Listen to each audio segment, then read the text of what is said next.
welcome to the Pro Football Radio, episode number 9. This is Jay Cheema here with the co-host, Mr. De Silva. De Silva? De Puma? Trying to throw you for a loop there. Don't bust rank. You were on a tear. Like, you got my hometown right for like 2 weeks in a row, and then you pull that crap. I wanted to see what your reaction was. You know what? Don't bust rank. I'm going to defend my name. By the way, happy St. Patty's Day. Happy St. Patrick's Day, man. You know, it's weird. It fell on a Sunday. Yeah. Like, was driving to work this morning, and I'm expecting, like, lines to be out the door at the bar, and there's, like, tumbleweeds.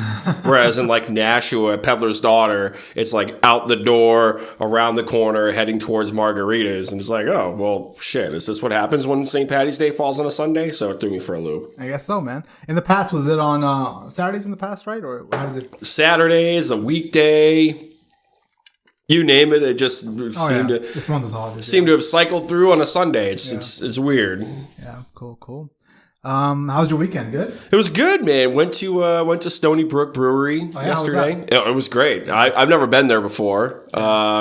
We pre-bought our tickets, so we got like a free beer and a nice glass that you are drinking out of. Your orange. What the hell are you drinking? It's orange vanilla Coke. Orange vanilla Coke. You know, I mean, it's also like that Coke Zero shit too. Yeah. But I can't knock that because Coke Zero sugar, like it actually tastes like a regular Coke. It is pretty good, It's pretty weird. It's weird. I'll take it. Yeah, because like a lot of people are like, Diet Coke or Coke Zero. People can't like pick one between. Right. The I lean more towards Coke. No, are you kidding me? I suck this down like it's water. It's probably not good. I'm taking in that much aspartame, but it is what it is. But long story short, Stony Brook Brewery's nice. They have like 2 or 3 floors, and you can see like the whole brewery process. And each floor had a bar. And I had my first Reuben yesterday. Oh. It was great. Cool, man. Chalk it up to like 4 IPAs that were pretty stiff. So I'll take it.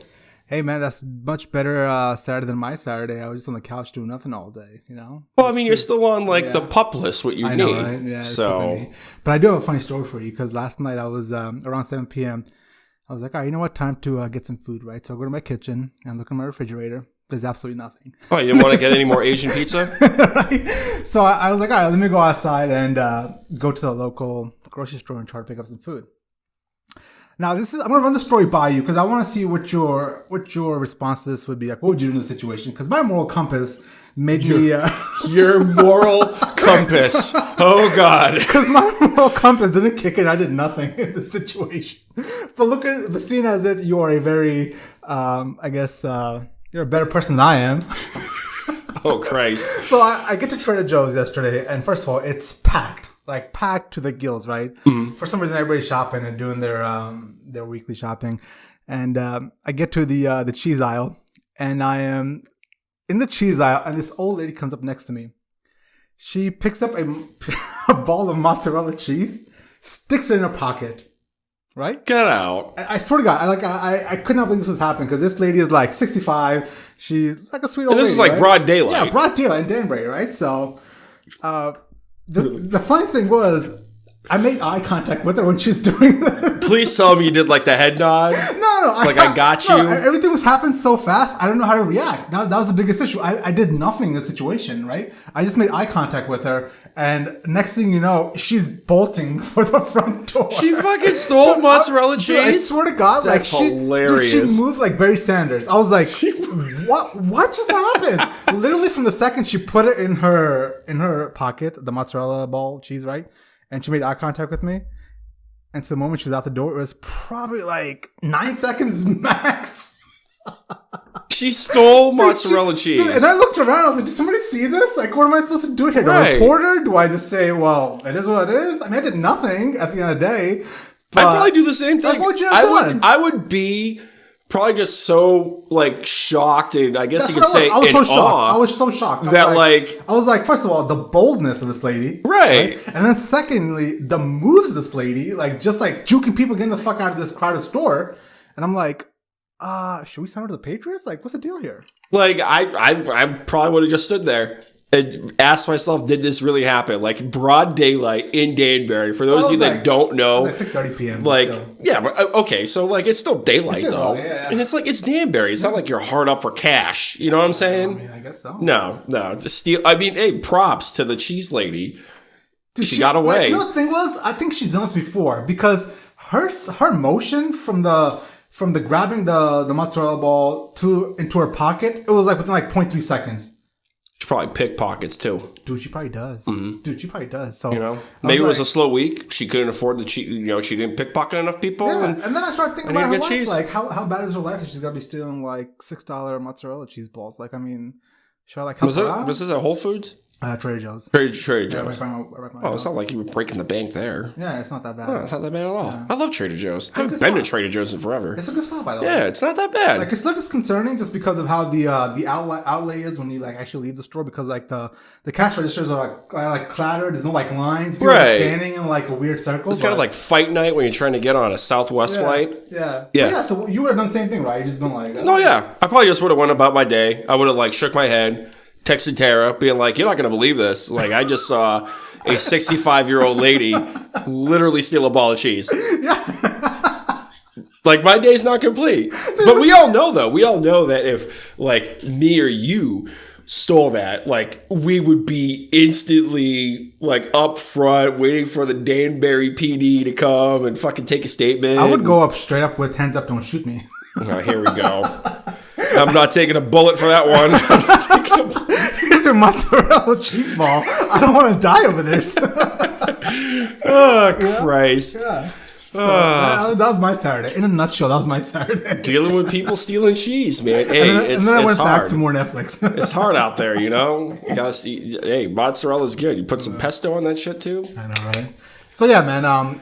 Quite a bit happened this week, right? Quite a bit is an understatement. Yeah. Like, 48 hours, I really didn't get a whole lot of sleep. Yeah. And since we're now in the news breaking business, we had quite a bit. Well, actually, you did a great job with breaking all this news. Yo, man. You know what? You got to strike while the iron's hot, man. Yeah. But, man, it was a crazy 48 hours. So going into the week, I would have assumed the Antonio Brown ending up with his new team would have been the biggest news. But obviously all hell broke loose when the Giants decided to trade Odell Beckham Jr. to the Browns for essentially peanuts, in my personal opinion. I think a lot of the outrage with the Giants fans is they could have gone more for Odell Beckham Jr. But we'll get into that in a little bit. To give the full rundown of what happened, the Giants decided to move Odell Beckham Jr. to the Cleveland Browns. In return, they got a first, a third, and Jabril Peppers. With that being said, what is your take on the move? My take on the move? God, I'm kind of getting ahead a little bit in regards to my winners and losers of the trade deadline. Yeah. But I think it's a win for both sides. Like, Cleveland's in a win now mode. Like, at this rate, they have the best personnel talent in the league. Like, debate me on that. Hands down. That, like, I will agree. The best. Like, I will agree with that. From the quarterback to like even the linemen, the defensive side of the ball, running back is stacked. Wide receiver was decent last year with just Jarvis Landry and a couple of I'm not trying to throw any shade against people from Cleveland, but I really didn't know anyone wide receiver wise. The fact that Antonio Callaway is the third best receiver speaks volumes to how great insane. That wide receiving core now is. You know, so like that whole team, talent wise, is in win now mode. They're stacked. I had them winning the AFC North before this trade, and this kind of just solidifies that fact. And the Giants, it's a win too if you think about it. Like there's been issues in that locker room with Odell ever since he signed that big extension. Like you could go back and you'll hear about how he was like he was a pro's pro. I don't want to cut you off there, bro. Let me give you my take on the Browns as well, then we move on to the Giants. Yeah. Because I want to debate the Giant thing for a little bit because I think it's a stupid move, but we'll get to that. Okay. But my take on the Browns is home run, dude. Absolute home run move. Way to go, John Dorsey. Like, I grew up in Columbus, Ohio, and Ohio, for the most part, is divided between the Browns and the Bengals. And in the middle, where Columbus is, there's a decent amount of Browns fans, and I would say 70-30 Browns-Bengals. So I grew up in that arena where everybody right now is losing their mind. They think like, as a good friend of mine said, like Jesus has came back for their team, right? So for the Browns, home run move. You pair Odell with Jarvis, Antonio Callaway, Njoku, Kareem Hunt, Nick Chubb. Maybe they keep what's his face now, Duke, because there's an 8-game suspension from Kareem Hunt. Dude, on the field talent, I don't question that one bit. What I do question a little bit is just the chemistry issue that's going to come about, right? Mm-hmm. How much of an issue will it be to get Beckham into the system? Are they going to force the ball to him? Is Baker Mayfield gonna look for him more often than he would have? And I think Baker Mayfield is a great quarterback for Odell because Baker will throw right back at him. The shit that Odell will give to Baker, I think Baker can handle that, right? Mm. So I don't question any of that. I do question the chemistry part of it, right? So that's my biggest issue. I also question just how the head coach is going to be able to manage this. It's a new head coach. It's a rookie. It's a rookie head, right? An inexperienced head coach, right? Yep. That's my biggest issue is he's an inexperienced head coach. How is he going to manage all these talents? Right, and there's no shade against Freddie Kitchens. Like, what he did last year was phenomenal with that team, where he kept the Browns in the playoff run almost till the last 2 weeks of the season. Of course, yeah. But he had Greg Williams, a guy that's been there on that team as the defensive coach. I think he was an assistant head coach at that point as well too. Once they cleaned house with Hugh Jackson and Todd Haley, so now he is the captain of the ship. Like, he is the man. So it's going to be interesting to see what happens when they hit a slump. Is Odell going to start barking if he's not getting enough looks in a game? So that's a lot of personalities he's going to have to manage. And I think Odell will work here because I think Baker can obviously keep him in check. Let's call for what it is. Eli Manning is not the best of quarterbacks, but I don't believe Eli Manning had the balls to say anything to Odell. That's just the kind of person. I don't know Eli Manning personally.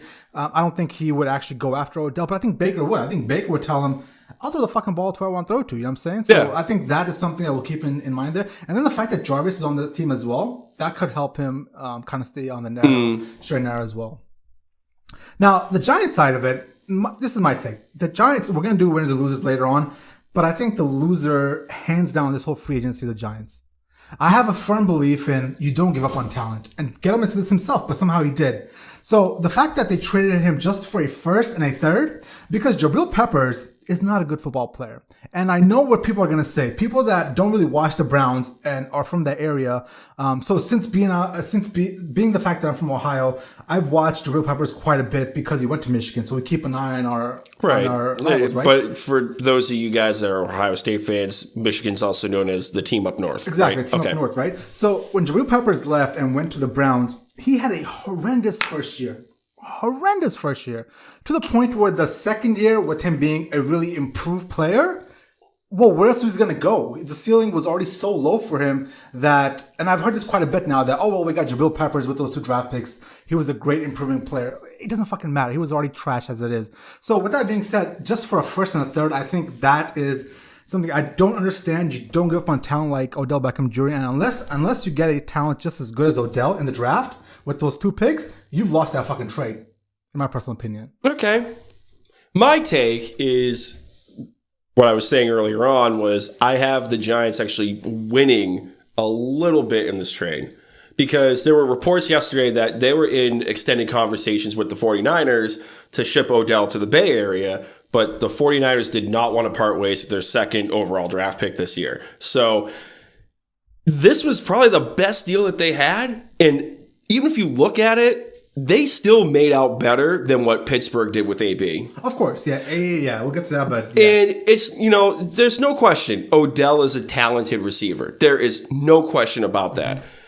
The problem is he was a prima donna. Like I was saying earlier, he was a pro's pro up until he got that contract extension. The year before, he was doing everything right. He was walking the straight and narrow, and then he gets the contract extension, and he's peeing like a dog in Philadelphia. He's punching the kicking net. He's punching some other stuff. He's going on ESPN with Lil Wayne throwing his quarterback head first under the bus. Which is fine. Which is okay. That's okay? That's okay, because it's the truth. You don't do that to your team. Like, we were just sitting here 2 weeks ago saying that what Big Ben was doing to AB is unacceptable. So in that turn of events, like, you can't say that what Odell did is okay. Like, even if you put aside your hatred for Eli, like, you don't. That's hard for me to do. You don't do That's that. The biggest issue for me. You don't do that. And there were also rumblings. Mike Garafolo, the guy on NFL Network that broke the trade story, the following day was outside of the Giants, practice facilities and the main offices, and he was saying that people in the building think that, besides this being a rebuild, now they can actually have a fluid offense. They don't have to force the ball to Odell. They don't have to wait for him to make one play to bail the team out. And you know what? There were times last year when Sterling Shepard was doing some of the same antics Odell was doing. This is a really young team. Like I said, Odell's got the talent. But if you're going to be a leader on the team, you have to set the example. And if you got a lot of young people starting to do the same nonsense you were doing, like you got to go. And this is a rebuild. Like, in order to rebuild the team, you have to stock up on draft picks. Like, if you want to go down a history lesson, look at what Dallas did with the trade for Herschel Walker. He was probably the best running back of the 80s at that point, or one of the three best running backs. And Jimmy Johnson knew that if they didn't make a trade with either Herschel Walker or Michael Irving, they were going to be in the bottom of the NFC if they didn't make that trade. And he made that trade, Herschel Walker to the Vikings, and they got a shit ton of draft picks back. One of them became Emmitt Smith, and the other one became Darren Sharper, and they became the team of the 90s. Sure. So I'm not saying this trade is going to make the Giants, the Dallas Cowboys of the 90s. Let's see how it plays out before Giants fans start reaching for the crisis hotline. Well, I mean, just the overall demeanor you get out of New York right now, everybody is losing their shit. Everybody doesn't understand how you can let go of a great wide receiver for just the first and the third. Me personally, I don't count Jahlil Peppers as an asset, but then again, that's just my personal opinion. But a first and a third is absolutely nothing for the greatest wide receiver in the game right now. Or maybe top, all right, top, for me personally, greatest in the game right now, but obviously top three for most people, top 3 or 4, right? You don't have top 3 or 4? I have him in the top, but he's not better than AB. I think he's better than AB, truthfully. But then again, I think AB is just a glorified slot receiver. Okay. Well, we need to go back and watch tape of AB. Yeah. But no, I mean, you could look through all the back pages of the New York newspapers, and Gettleman and the Giants are getting raked over the coals. And you know what? Like, yeah, rightfully so. Like, that is a talent. I guess you could say generational talent, but everything kind of got sped up when they took Saquon Barkley. Like, if they didn't take Saquon Barkley and they took a quarterback, this trade probably does not happen. Exactly. And that great point, because now we got to get to the point of the inability for the Giants to move on from Eli Manning. That is what caused this whole trade. That's what's causing all the issues right now. And I still don't understand. I've been saying this for the last 3 to 4 episodes now. I don't understand why they cannot move on from Eli Manning. Well, Gettleman wanted to move on from Odell last year, and Mara said no. Well, that's fine and well, but as an organization, you got to make a decision, right? So, like, John Mara made the decision not to move on. Why is that? Couldn't tell you. It's just the way the Maras do business. But listen, you can't tell me that if you're the general manager and Cleveland whiffed on Saquon at 1 and he falls to you, like, you got to take that guy. Mm-hmm. Saquon is the man. Like, he look at his tape last year. I mean, what do you have? Like 1,000 yards rushing and 1,000 receiving yards, and he was rookie of the year, right? He was rookie of the year. Yeah, he was rookie of the year. Yeah. He is now the face of that franchise. Sure, and he's a great guy. He's a stand-up guy. He's a great guy, but I think how do I put this? The Giants, they misplaced their hopes into Saquon. Like, you don't win in the NFL with a great running back. You can have a crap running back, right, and have a great offensive line, and that same running back will produce. You know what I'm saying? So I think they're misguided in where they're putting their hopes and dreams into to win in the future. I don't think Saquon. Listen, don't get me wrong. Saquon Barkley is a great talent, just as Zeke is, just as Le'Veon Bell is. But we've seen the Patriots or other teams that have went on and won with LeGarrette Blount and just like no-name running backs. You can stick a great running back behind. A decent running back in behind a great offensive line and still win in the NFL. Yeah, and I'd be with you if Saquon couldn't catch the ball. Sure. But, like, he's got the hands. You're not getting 1,000 receiving yards because your offensive lineman is also lining up wide. Mm-hmm. So, no, I mean, they have talent. Saquon, and they just picked up Golden Tate on a contract that I think they overpaid for. But it goes back to now the offense can air quote float fluidly. They don't have to force the ball. Yeah. Like, I think it's a win. It's a break. Like, they get rid of the drama with Odell. They don't have to worry about any more friggin' ESPN interviews with Lil Wayne. Yeah. Saquon is now the leader of the team, or he's going to be the leader of the locker room pretty soon. This is his sophomore year. Yeah. And they got Golden Tate, a veteran that's been there. He won a Super Bowl. You don't really hear a whole lot of him in the news.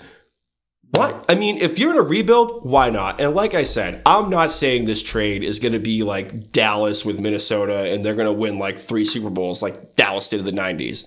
But let's see how this plays out before we start reaching for the crisis hotline. Sure, I get that.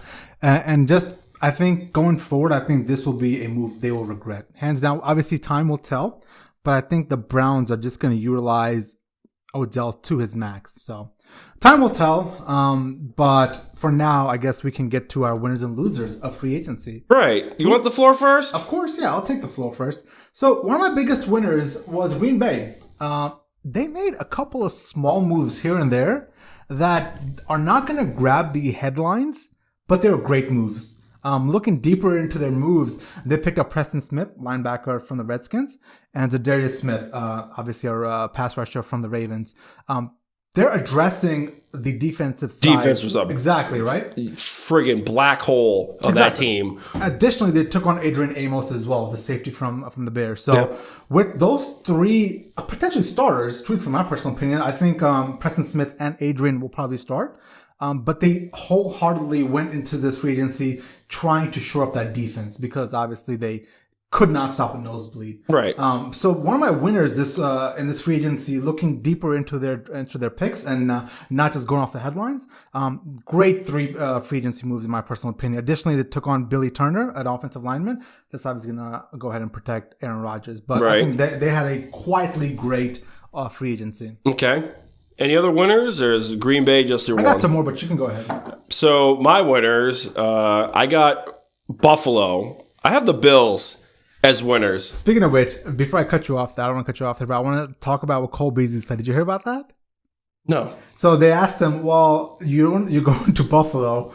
How do you expect to win in Buffalo? And he's like, well, I didn't win in Dallas for 7 seasons either. Right. Shots fired. Damn. I mean, he was chirping on the way out the door, too. Shots fired. But no, like, in all seriousness, I have Buffalo as winners. Like, they picked up John Brown. They picked up Cole. John Brown is probably one of the fastest wide receivers in the NFL. Sure. And he can take the top off of defense. And we all know that Josh Allen could throw the ball a country mile. Like, his arm strength was never a question. He can run as well. And he can run as well, too.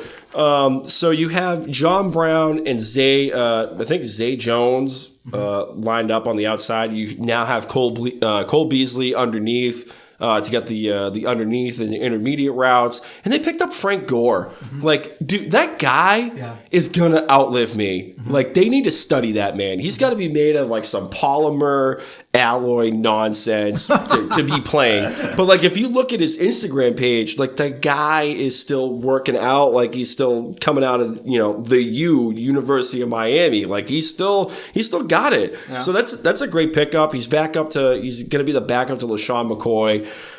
I think I have Buffalo's winners, and the GM on Friday, I believe, came out and answered a few questions about what AB had to say about Buffalo and some reports about how he didn't want to go up there, and he came out and like doubled down and was like, people talking about Buffalo in that way, and in that way being like, there's nothing to do up in Buffalo, it's Buffalo. They need to shut up. Like, they don't know what the hell they're talking about, and I'm legitimately pissed.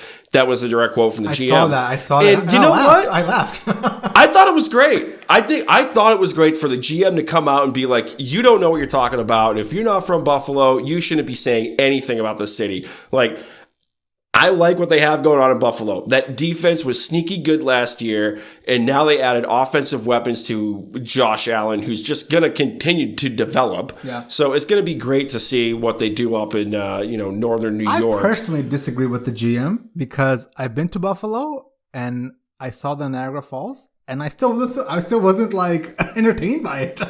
My dad was super excited about this family trip one summer. He wanted to go to Niagara Falls really bad. He's like, yeah, we'll go up there. We'll check out Buffalo. We'll check out Niagara Falls. We'll go up to Toronto, Canada.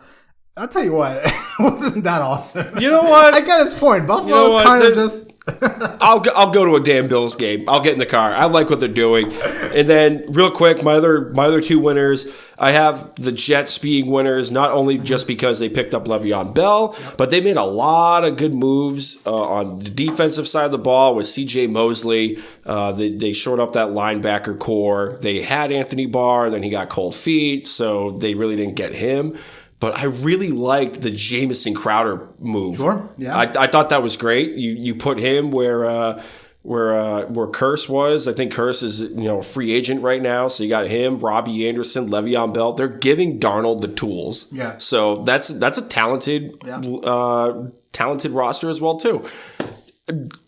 I really like that Jamison Crowder move, and especially because. I mean, I'm not saying Sam Darnold is, I guess you could say, Kirk Cousins in Washington, but Jamison Crowder, like, Kirk Cousins still can't shut up about him. As a route runner, as everything he did, he's super quick off his releases on the line. I think he's going to help out Sam Darnold a lot. And then the last winner I got is the 49ers. Sure. Not because they picked up D Ford, they shored up that defense, which was a weakness on that team too. But they picked up the backup running back for Atlanta. Tevin Coleman. Yep. So you got Tevin Coleman. You got a Jerick McKinnon that didn't get any run last year because he blew his knee out. Which happened a couple times now, right? Yep. Yeah. I think the second time, right? He had it in Minnesota the year before. So it'd be interesting to see what the 49ers do with the 1-2 punch at running back, a quasi-healthy Jimmy Garoppolo and Marquise Goodwin. So I like what they're doing in the Bay Area. So those are my winners. Yeah. Now, the other winner I also want to point out is quietly the Eagles also made some good moves. They kind of squeezed everything they could out of Nick Foles, Golden Tate, Bennett, and kind of shipped them off. You know what I'm saying? Yeah. They didn't re-sign them or whatever. But they added Malik Jackson next to Fletcher Cox. On top of Brandon Graham, re-signed him, right? So that might be the best defensive line in the NFL right now. I mean, that's some great talent right there. Additionally, like I said, they shipped off Golden Tate to New York for whatever reason. But then Deshaun Jackson came in and, he's going to come back to the Eagles and, live out his Eagle dreams, whatever it is. But I think that's quite another great free agency move by the Eagles. Yeah. Quietly. I'm not the biggest fan of Carson Wentz, but that's, Right. It's either here nor there. Yeah. Go back to previous episodes. Yeah. So who's your biggest loser for free agency? Well, let's see. I got quite a few. You got to go with the Steelers. Like, you still have to go with the Steelers as probably one of the biggest losers of free agency, just because, they only got a third and a fifth round draft pick for probably the best wide receiver in the NFL right now. Yeah. So we haven't touched on that yet, so we should probably talk about that, about the Antonio Brown trade. Going from Steelers to Oakland. Yeah, so for those that listened to the last episode, I kind of called it and said it's either Oakland or bust, and no sooner than, a few hours later than after we recorded the episode, he was sent to the Bay Area for a third and a fifth round draft pick. So essentially a hot dog and a handshake, given the talent that was on there. I think the Steelers at that point, they didn't care. They just wanted to move him on. It wasn't really the draft compensation. It was more about finding a team that was going to pay AB the contract demands that he wanted. He's now, again, the highest paid wide receiver in the league. Mm-hmm. They restructured his contract. They tore up the old one. They gave him a new one. I think he's getting $39.5 million. A lot of money. Something like that. Yeah. A crap ton of guarantees. I don't have the numbers in front of me, but he's the highest paid wide receiver again. And you go into a situation with Derek Carr with a second year under John Gruden. They made a great pickup as well, too, with Tyrell Williams at wide receiver. That's a good wide receiver core, too. Yeah. So there's a lot of decent stuff going on in the Bay Area right now for both the Raiders and the 49ers. So, and then, the Steelers, they just took a third and a fifth round pick. Yeah, the Steelers, they mismanaged. They've been mismanaging their team for the last 2 years. Simply put, they've mismanaged Le'Veon Bell. They've mismanaged Antonio Brown. And they basically gave them away for a third and a fifth. If I told you 2 years ago the Steelers are going to lose Le'Veon Bell and Antonio Brown, and all they're going to get in return is a third and a fifth, you would say what? That you're fucking crazy. Yeah, I'd say you're high. So they've totally mismanaged this whole thing. I guess in their personal opinion, it's addition by subtraction, which is fine. It is what it is. I guess Juju Smith-Schuster is the next great wide receiver, whatever. But I also I don't understand what the Raiders are doing, because a year ago the Raiders decided to purge their talent and big contracts, right? Sending Khalil Mack away. Yeah, they couldn't air quote afford Khalil Mack anymore. Yeah. And now they're just spending money on Trent Brown and AB. Like, I don't get that. Like, where's the game plan? Because a year ago they're all about, let's get rid of these talents, acquire draft picks, and build their draft. Yep. Now it's like, well, let's kind of throw it out the window a little bit and pick up Trent Brown at a massively insane contract. And on top of that, let's give money to Antonio Brown as well. So what's your thoughts on that process? My thoughts is John Gruden did not want to lose anymore. I think you're right. I think it's a panic move. Truthfully. Because they also they gave Tyrell Williams like a $40 million contract. Mm-hmm. They took the LaMarcus Joyner, the safety from the Rams. They gave him a $40 million contract. You backed up the Brinks truck with Trent Brown. You backed up the Brinks truck with AB. Where's this money from? Mm-hmm. I mean, it's not like the Davis family is known for having oil wells in Oakland. So if we're doing a rebuild and you're approaching your roster talent and you're trading for Martavis Bryant, giving up a third-round draft pick, I don't know. I think it was just John Gruden didn't want to lose anymore, and his buddy Mike Mayock is now the GM. And it was like, funny. let's make it happen. So you know what? Yeah. It's definitely going to put people in the seats. Yeah, I'll give you that. And I think that was a season ticket seller move. Yeah, it was a panic move. It was a move where they went in a year ago with a game plan and they couldn't see that game plan through. The pressure got to those guys and they just started, giving away contracts, and, that is what it is, I guess. Right. So I still like that Tyrell Williams signing. Yeah. But I don't like that Trent Brown signing, though. Right. I mean, the last time an offensive lineman left New England for a big payday was Nate Solder to the Giants, and that wasn't even good. He was nowhere to be found last year. Yeah. Another loser I have is the Redskins. I don't get it. I don't get why they gave Landon Collins that money. I don't get why they took on Case Keenum. I just don't get it, man. It's just another couple of bad moves from a crap organization. I know you feel differently about Case Keenum, but I personally don't like Case Keenum. He's just another middle of the pack guy. You stick him in another 8-8 season, maybe less than that. Whatever, just two crap moves. I don't like any of these Redskins did last year. I'm sorry, this in the free agency. Yeah, the Landon Collins thing was just like a head scratcher. Like, there's obviously a reason why the Giants let him walk, and then you're going to make him the highest paid safety. Yeah, like, and no disrespect, but he wasn't the best coverage guy, and you're giving him $86 million to stay in the division. A shit ton of money. Whatever it was a massive contract. I forget the numbers right now, but I think I don't understand why you give Landon Collins that money. Right. Yeah, like $86 million, I'm pretty sure. That I don't know. I mean, here I am thinking that their cap is in shambles. That's why they traded for Case Keenum. I still like that trade even now, but obviously the cap wasn't that bad if they're paying the guy $86 million to play essentially, friggin' run coverage in safety. So, yeah, I can kind of buy the Redskins as a loser. Another loser I have is just Le'Veon Bell. Why? Why is that? Only because he held out last year thinking that he was going to, air quote, change the running back market. He's going to make the biggest splash. He's going to get the biggest contract. He's going to hold out from the offer that Pittsburgh gave him and the franchise tag. And if you look at it, he took the Jets contract with less years, less money, and about the same amount of guarantees that Pittsburgh was going to give him with the contract that they offered him. Mm-hmm. So you holding out and losing a year really didn't do at best you broke even. Sure. Yeah. So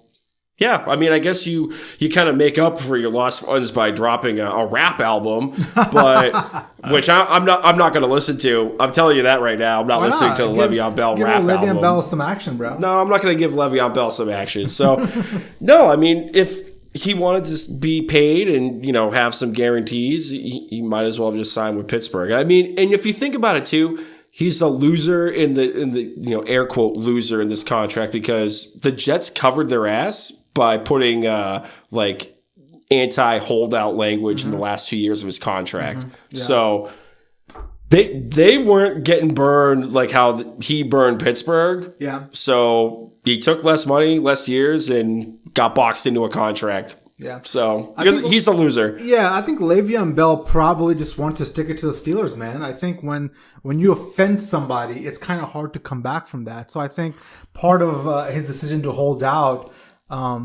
is just when, he got offended. And once you offend somebody, it's a wrap, Yeah. So. And my other loser, my Miami Dolphins. I saw those moves and I was like, what are they doing? My Miami Dolphins. Well, listen. So when I spoke with you last week, I was like, well, what are the Dolphins going to do? This was off the podcast. We were just talking, I think via text or something, whatever it was. But I think you said they wanted to go after Josh Rosen, right? Is that what the thing was? That's what my hope was as a Dolphins fan. So they shipped off. And it looked like that when Ryan Tannehill was shipped off. Yep, they shipped off Ryan Tannehill to the Titans for like a 6th-round draft pick this year, and I think like a 7th rounder the next year. Like essentially, they made a deal to get rid of Ryan Tannehill, and they even sweetened the deal for Tennessee by paying $5 million of his new $7 million contract as a signing bonus. So Miami is paying most of that contract that he just signed with Tennessee. And here I am thinking, okay, Tannehill had to go. Like, there were reports that the reason why Gase got fired was because he wasn't really consistent with discipline. He held Tannehill to a different standard than the rest of the team. There was an us and them mentality in the locker room, which happened the year before as well, too, with Jay Ajayi. So the Tannehill move made sense. You had a new regime coming in. You had Brian Flores coming in. So the writing was on the wall for Tannehill. It was just a matter of when. So when that deal went down, I'm sitting here thinking, okay, buy low on Rosen. He could be your franchise quarterback. Like, let's just see what happens when you take him out of Arizona in a situation that he was never going to win at and put him in South Beach. Like, what at that point, why not? You have Jim Caldwell, who did wonders in Indianapolis and in Detroit. He's down in South Beach with Brian Flores. Let's see what happens with Rosen. And then they signed Ryan Fitzpatrick to a 2-year contract this year. Fitzmagic. Well, the first 3 weeks will be Fitzmagic, and then it'll be back to Ryan Fitzpatrick. Mm-hmm. Typical Ryan Fitzpatrick. So that's the Dolphins are the biggest losers. Like, they signed this guy as a bridge quarterback, and they're holding out the hopes that they're going to get that kid out of Alabama, Tua, as their quarterback next year. And it's like, listen, if you're just going to go in tank mode, you might as well have started your 2nd or 3rd string quarterback this year. The way I see it is they might try to take a quarterback this year in the draft. I don't know if they like somebody particularly, but I don't know why you don't stick with Ryan Tannehill for another year and then draft Tua instead of making these moves now. I think truthfully that since I think this gives indication what they want to do at quarterback. I think with them shipping off Ryan Tannehill and bringing in, Ryan Fitzpatrick, a good leader, from what I understand, in the league, it's a guy that you can bring in a young guy and kind of sit behind Fitzpatrick for a year and learn from him. Right. So I think that move gives you some sort of indication they might be looking for a quarterback in the draft. Yeah. The only thing is, it's like Denver's ahead of them, and Elway's fallen in love with Drew Lock. Mm-hmm. So unless Miami's going to trade up to get him, I just don't think a quarterback's going to follow him. How many draft picks? Do they have any way to move up? Do they have any draft capital this year? No, not really. Yeah. Are they thinking about purging any of their stars to get some draft capital? I don't think so. I mean, Cam Wake. Who is a star on that team? I mean, Cam Wake left. Cam Wake left as a free agent. He's in Tennessee now. Yeah. I mean, granted, Cameron Wake was like 31 years old. So, I mean, it was just a matter of time before he was going to leave. It was time for them to move on, and there's really just not a whole lot. I mean, really, Devontae Parker they brought back on a 2-year contract. His only issue is he needs to stay healthy and be on the field. Like, the talent's always been there, but it's just, is the desire there? There was a knock with him and Adam Gase last year, and then he was hurt a lot. And, Kenny Stills. Like, Kenny Stills is the other pass catcher with Albert Wilson Jr. Yeah. Oh, couldn't tell you. I feel for you, bud. I'm sorry, man. It's fine. It's fine. It's, typical Dolphin fashion. I can't sympathize because I don't know how losing feels being a Patriots fan. Just wait. Just wait. It's going to happen. Just wait till when?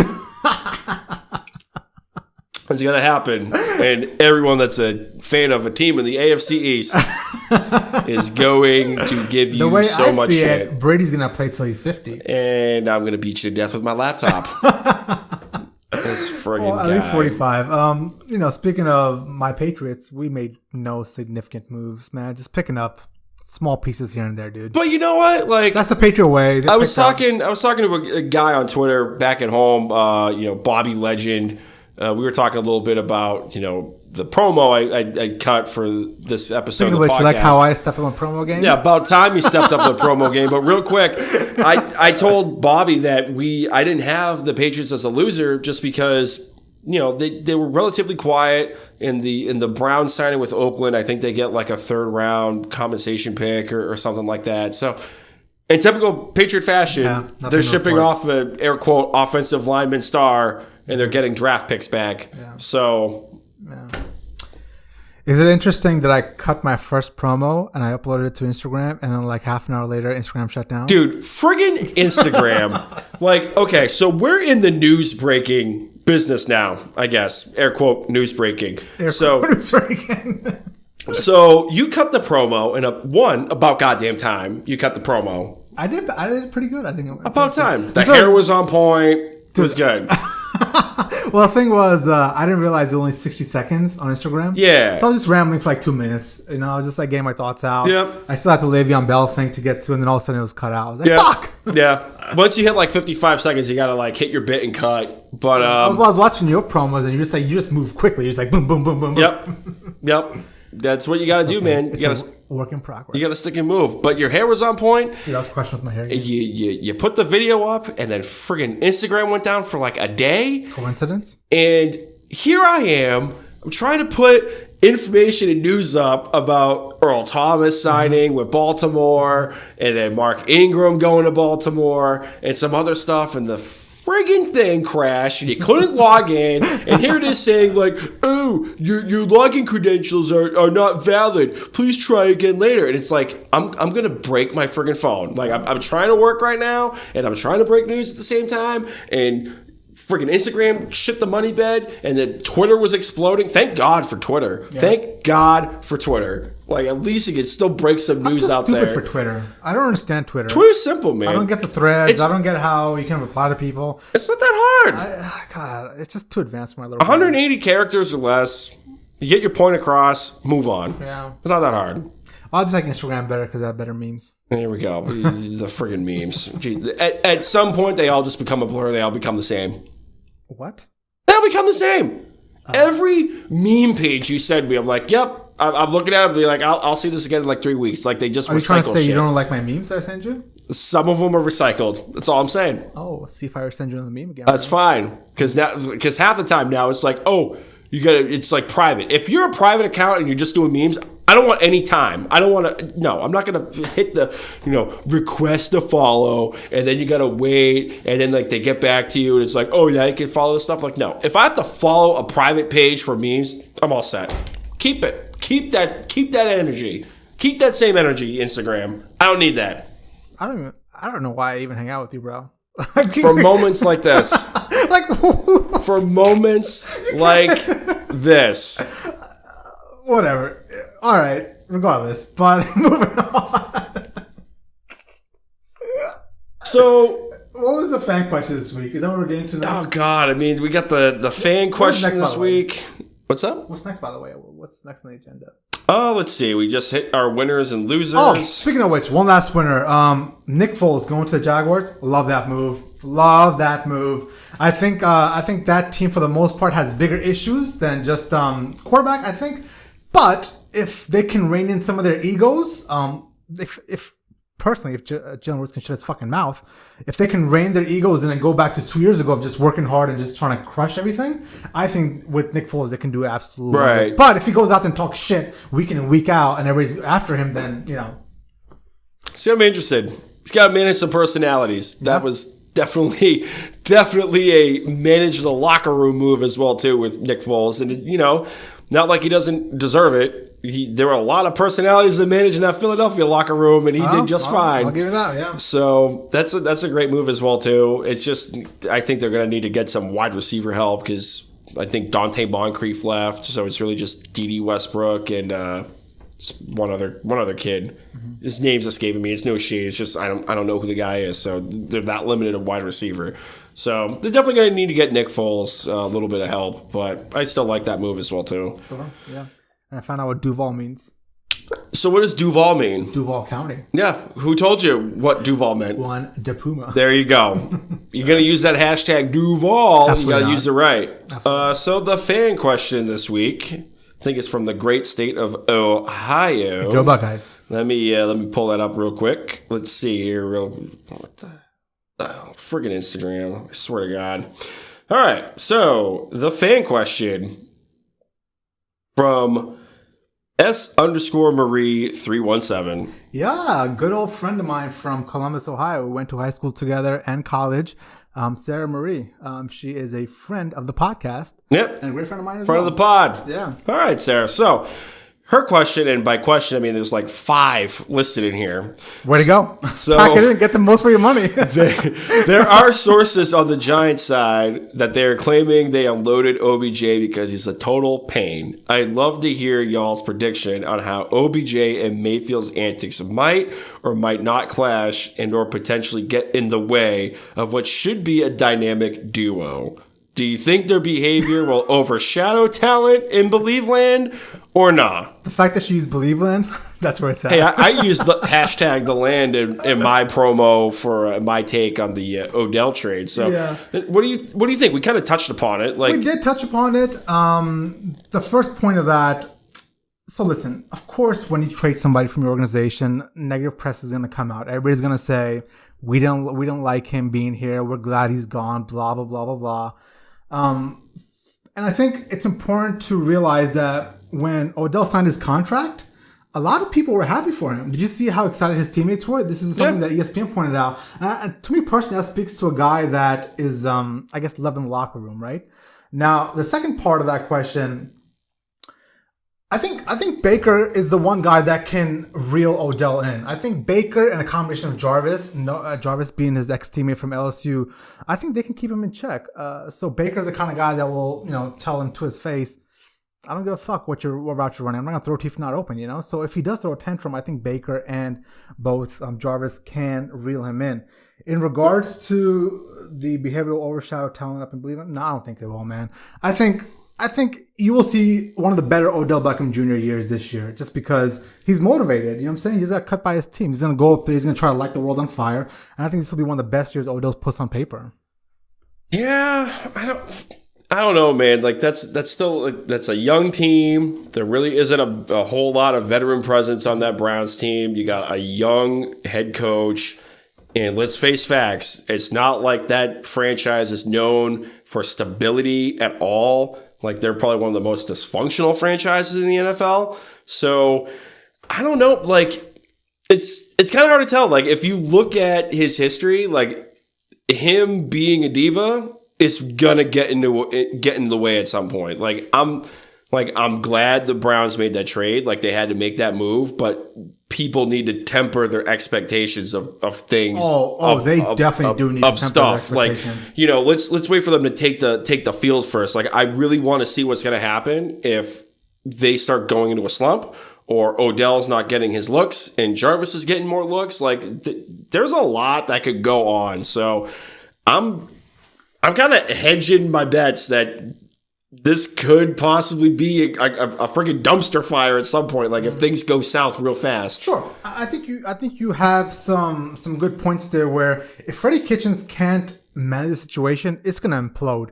And history tells us when a team takes on all kinds of talent, how well do you manage those personalities is the biggest indication if you're gonna win or not.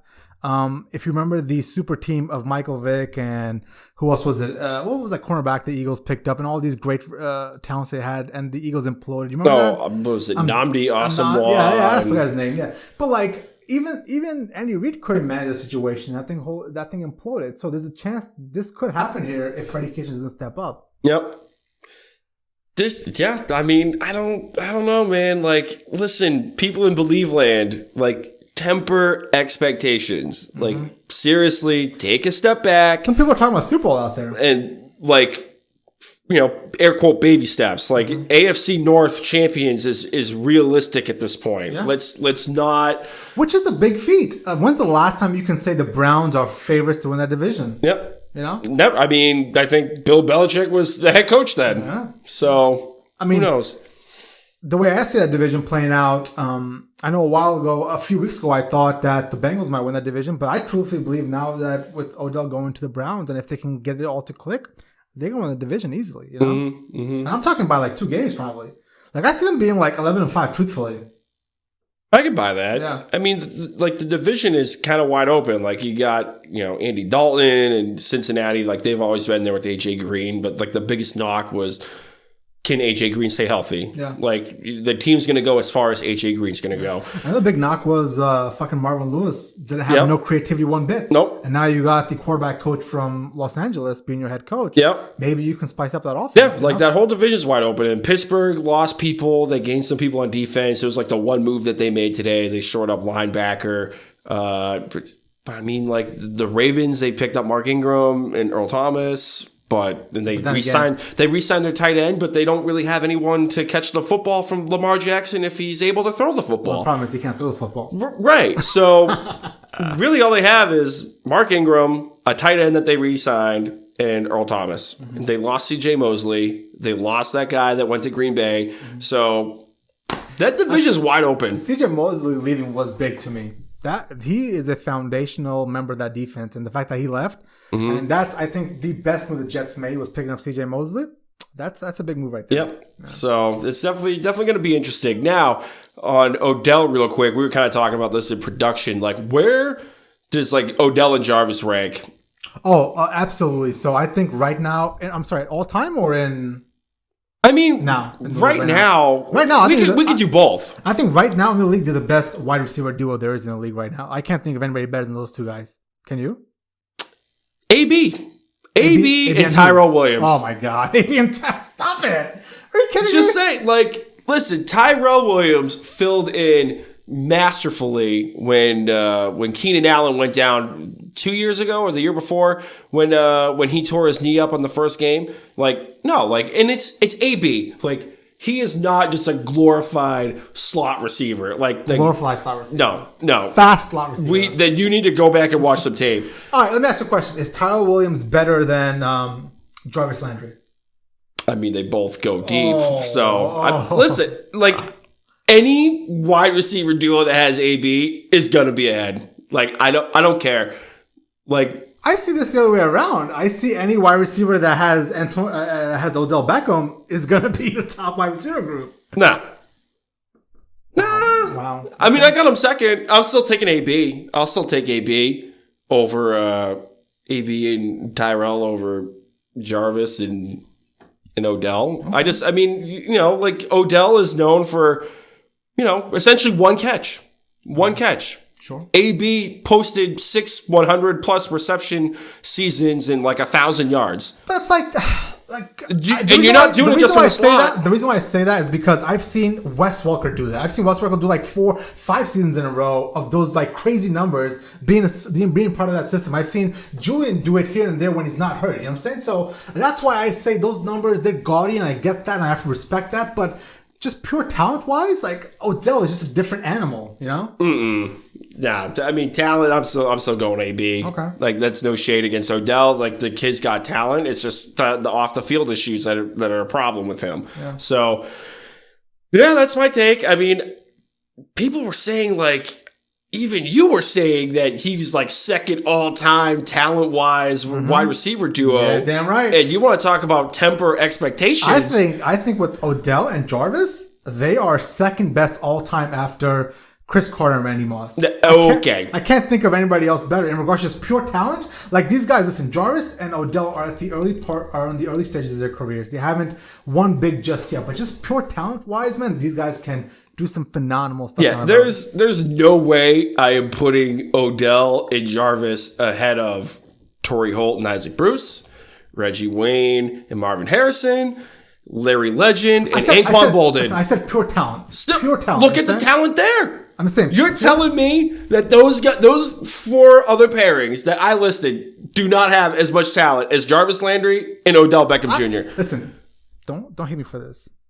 I think Odell talently is the best catcher of the football in league's history. I'm not saying receptions. I'm not saying the way he runs routes. I'm not saying his production, but just the way he can catch the ball. The way a ball is thrown to him and he can catch it and not drop it. I think, is the best of all time. His hands are just the best of all time. That doesn't mean that Jerry Rice isn't better. I'm not saying that. That doesn't mean Randy Moss is quicker. That doesn't mean that Larry Legend can run better routes. I'm not saying that. I'm saying just catching the football in a vacuum, I think there's nobody better than Odell.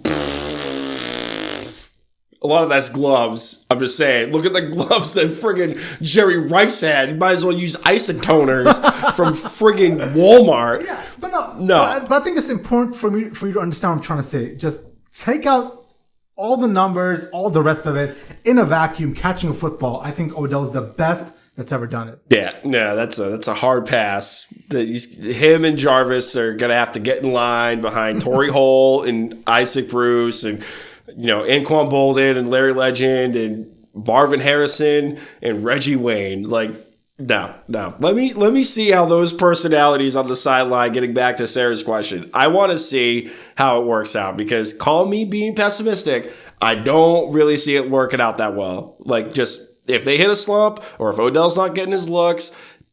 No, because the biggest knock with Odell and even with AB, you could lump these two together, was as long as they get their 10 receptions, 130 yards, and 2 touchdowns, they don't care if they win or lose. Mm-hmm. But if they're not getting their looks and they're losing, that is when they become the squeaky wheel on the cart.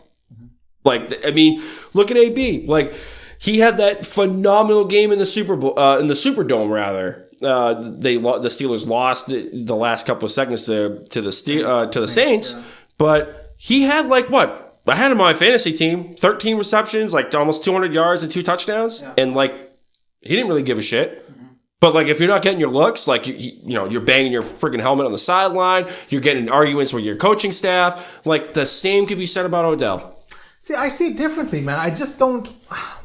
Odell bitches and complains a lot, but it's not. I don't think he has a bad bone in his body. I think what he's just doing is just frustration. He has a passion for winning, and when you're not winning, I think that kind of shows through. If that makes sense. I think the only thing that kind of crossed the line was the dog peeing celebration thing, which I guess John Mara didn't like either. Mm-hmm. But the rest of it, I can live with. I can live with kicking a net. Who cares? It's a fucking net. Who did the net break? Dude, he fist fought the friggin' heating unit on the sideline. So what? The guy doesn't believe in drinking water, so he has to run into the locker room to get an IV because he doesn't want to drink. Literally does not want to drink water. Does not believe in hydration. I have to hook myself up to an IV. Hang on, Soup. That'd be me at work, being like, hey, boss. I gotta walk outside. I gotta go outside. I gotta go to my car. I gotta get an IV because I don't drink it. I don't believe in drinking a friggin' bottle of water like that. No, that is insane. How? Insane. But all those antics, Jay, added up to a point where Gettleman and Mara, they all said, I can't do it anymore. We're in rebuild mode. We got to get draft picks. We got to get rid of Odell. First of all, Warren, could you imagine if you said to Warren? You're like, Warren, listen, these emails and all this typing, it's got me dehydrated, bro. I got to go out real quick. I got to go. I got to go to my car. I gotta get my IV. Just the phone calls all day. I'm dehydrated right now. I gotta stick a fucking IV into my. No, but that was. You know what he would say? What would he say? This motherfucker. Yeah, pretty much. So no, can't. How's Warren Santos doing, by the way? He's doing good. Is this to our podcast? Yeah, he listens to the podcast. Nice. Follows us on SoundCloud and Spotify. Nice. Shout out to Warren. Yeah, good old Santos. So it's Santucci. Oh, whatever. Santucci. Yeah. But no, a great question by Sarah. Thank you for listening. We appreciate it. I think we've made our feelings clear that I fucking love Odell. And apparently Brandon thinks he's a piece of poop. I did not say he's a piece of shit. You might as well be like, he's a piece of crap. Why? Because his sideline antics are the reason why he got out of the Giants? Come on now. He's not the most mentally stable guy. Just saying. I can live. I'm just saying. I was trying to get to the point. The dog peeing thing, I think, was a little over the line. The rest of it, I can deal with. The rest of it, it's nothing new. It's Devo wide receiver 1-on-1 happens in the league. AB did it. To did it. Whatever. It is what it is. Fuck it. You know what I'm saying? Well, to each their own. Yeah. To each their own. Yeah. I don't have anything else, brother, man. I think it was a crazy packed week, man. Yeah. No, it was insane. And I mean, that was really just the first wave. Now we got draft day and friggin' pro days and all that nonsense. Did you see your boy Johnny Manziel went to the Memphis Express? One, he's not my boy. He's not my boy. I'm watching that shit now. Oh, now you're watching. I'm interested. Now you're watching. But inside sources. I want to see if he does a line of coke off the fucking benches. Inside sources, though, say that you were excited about the AAF just because now there's football year round. Well, I was excited when I thought the football was going to be good. So week 1, I was like, let me watch this AAF. What's this all about? I sit down, got my beef jerky, got my soda. I sit down, I'm ready to do this shit. I watched 10 minutes of it and I'm like, I'm watching high school football right now. This shit is not fun. You're on drugs. Dude, because the first game, one of the coaches was doing the air raid offense, for Christ's sake. Like, no. You clearly must be watching something else, Jay. Clearly must be watching something else. The best part was like the commercials, and that's saying something. Yeah, okay, Jay. You clearly haven't watched the game because there's like no commercial breaks. I've watched the first like 15 minutes of week 1. I forget what teams they were. I watched the highlights. And does nothing for me. I watched the game with you here for a few half. Yeah, like a half. Yeah, does nothing for me, bro. Yeah, okay. Putting up a front, but you'd be like, yo, that was a good run. That was a great run by Salt Lake. Oh, look at that catch. Yeah. I was just trying to appease you. Yeah. I'm sitting here now. Oh, now, yeah. Okay, Jay. Yeah. Jay Cheema kissing ass. Yeah. I don't do that shit. That's what I thought. I kiss nobody's fucking ass. That's what I thought. So, yeah, Johnny Football. I was super excited. First of all, who's the source? Well, I can't reveal sources. Give me a hint. I can't reveal a source. Give me a hint. I can't reveal a source. Who said this shit? I can't reveal a source. But sources said that you were excited. Sources. 2 sources, huh? Sources. So. Interesting. Ipso facto, breaking news out here like Adam Schefter. But, yeah, Johnny Manziel to the Memphis Express. I can't wait. I can't wait. If you think about it, we were talking about this before we recorded that... You know, the quarterback, what's it, Mettenberger? So Zach Mettenberger broke his ankle. Yep. The backup is Christian Hackenberg. Yep. Old Penn State alum. And if I had to guess, man, they're going to throw Johnny in there, hopefully. That'd be great. Like, it makes sense just because Memphis is like the bottom of the league with like the win-loss record. But what does that say about Christian Hackenberg? Oof, Hackenberg. You got pulled in a game because he had one of the worst reads I've ever seen. Like he literally it was a perfect pass, Jay. Yeah. It was a perfect pass, but it was a perfect pass to the wrong freaking team. Like he literally threw it to the linebacker on a rope. No, he's not good. I watched him for a couple of years at Penn State when he played Ohio State, and he is not good, bro. And what does that say? Like they pulled you for Mettenberger. I'm butchering his last name. Baconburger. And he breaks his ankle, and they bring in a guy that was literally kicked out of the entire Canadian Football League to be the next quarterback. Oof, that's a lot, dude. It's Mike Singletary as the head coach. Like the guy that's like, I want winners.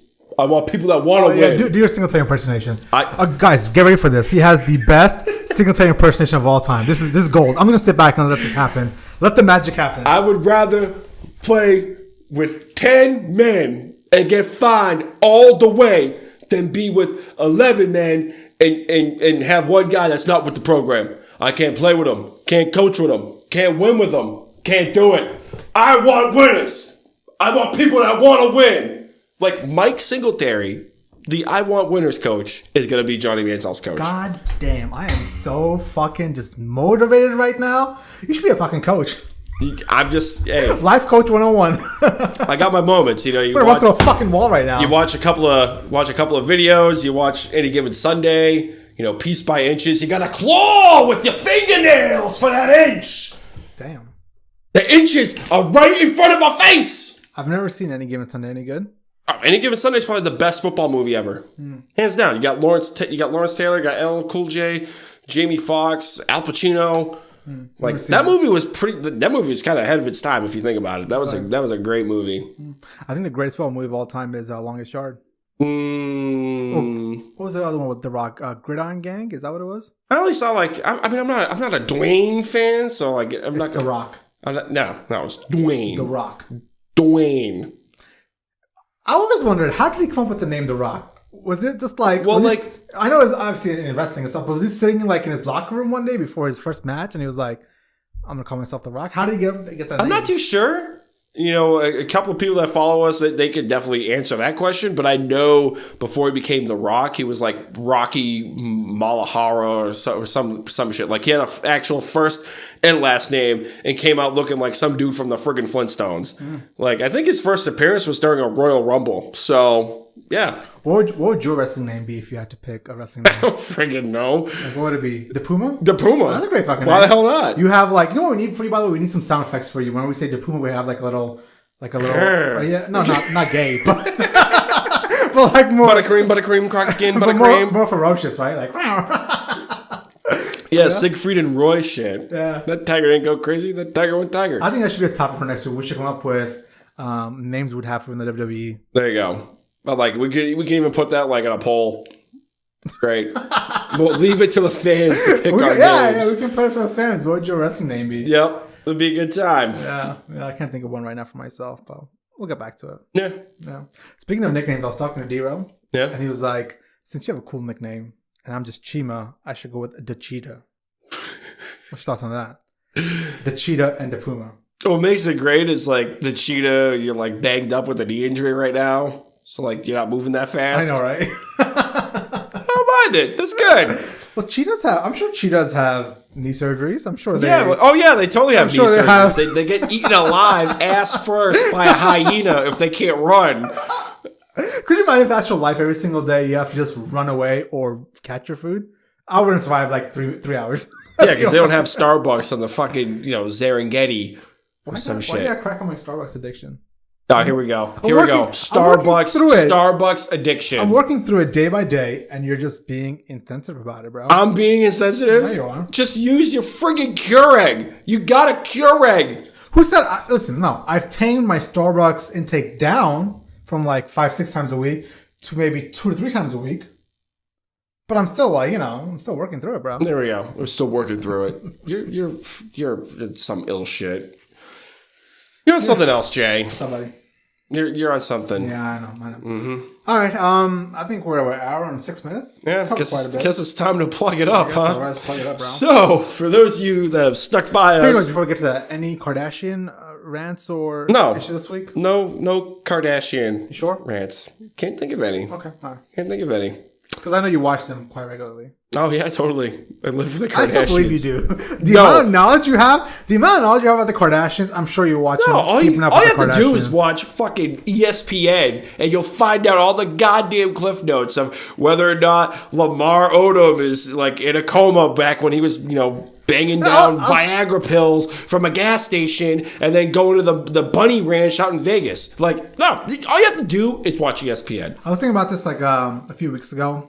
If I was like a B-level star in the NBA or the NFL, and I knew I wasn't gonna make it long term, I would totally just like go and try to bang a Kardashian. Yeah. New cycle. Yeah, one, have your piece fall off, and two, your freaking career hits a wall.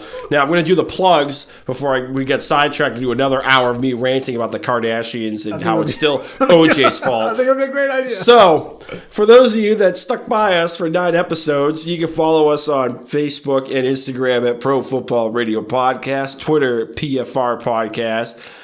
Jay Cheema, aka the Cheetah now, at Jay Cheema on Twitter. I'm still working on it. That's not like set in stone just yet. Air quote the Cheetah. Yeah. So, like I said, Jay on Twitter at Jay Cheema. You can follow me, Brando_Puma on Twitter, and we're also on Stitcher, TuneIn, SoundCloud.